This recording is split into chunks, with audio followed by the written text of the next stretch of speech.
Zombie apocalypse.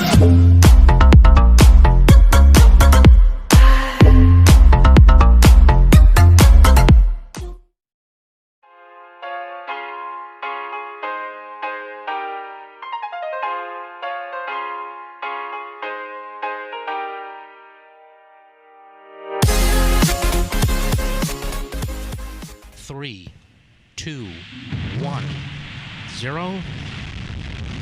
RD 180 ignition and liftoff. Liftoff of the United Launch Alliance Atlas V rocket launch from Cape Canaveral caused quite a commotion in southwest Florida this morning. The smoke trail from the Atlas V rocket created quite an unusual plume in our skies. We received dozens of pictures and videos from our viewers. Do we have image? There it is. That's the image I'm talking about. Did you see it this morning? People looked up in the sky and saw this from Naples to Port Charlotte. They emailed, called us, wanted to know what was going on. The National Weather Service even put out a tweet to explain what NBC2 has learned was a once-in-a-lifetime phenomenon. Anchor Joe Roats is live on the roof of our NBC2 studios to explain what exactly caused the incredible sight. And Peter, when you're dealing with a launch like this, you tend to think about NASA, but this time around, it was actually the U.S. Navy that was behind it. And I spoke with the group today, and while they were expecting a spectacular sight in the sky, they weren't expecting it to look this cool. RD 180 ignition. As the Atlas V launched this morning out of Cape Canaveral, stargazer Marie DeRosa was 218 miles away, here in Fort Myers. I was watching Mars and Saturn. They're supposed to be very close together today. Just by chance. By chance. When she caught what thousands of others unexpectedly witnessed. The beautiful light came all the way across our back lanai area. It's phenomenal. I didn't know if it was a cloud, I didn't know if it was a comet, but I just knew I was taking a picture of it. And had people from across southwest Florida in awe. SRB chamber pressures have plateaued. The rocket launch carried a satellite to space for the U.S. Navy. Any of the soldiers can have communications with data or voice calls or even video calls. Much like the way I spoke with Jim Sponik, whose United Launch Alliance was behind the project. The vice president of the Atlas program says this morning's spectacle was caused by a number of factors. One of them, the excess moisture left in the air from tropical storms last week. Even he was surprised. We did expect to, see some spectacular lighting conditions as the rocket went up into the atmosphere, but you never really know until the day of launch how the view will turn out. And we've jettisoned 1, 2. The launch, a success.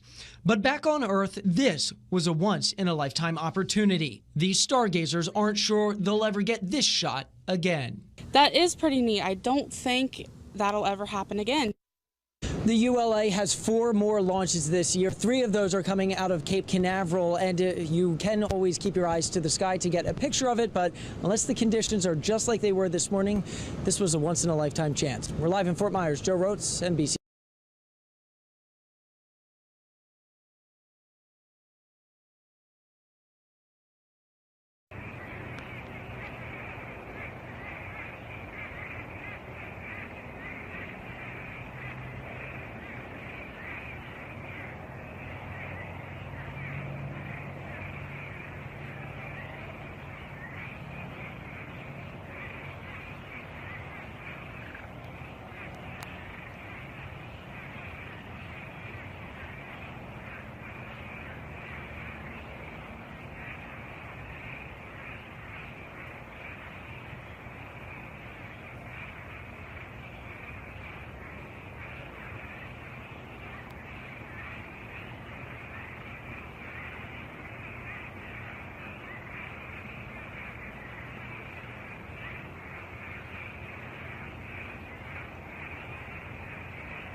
Invincible.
Invincible.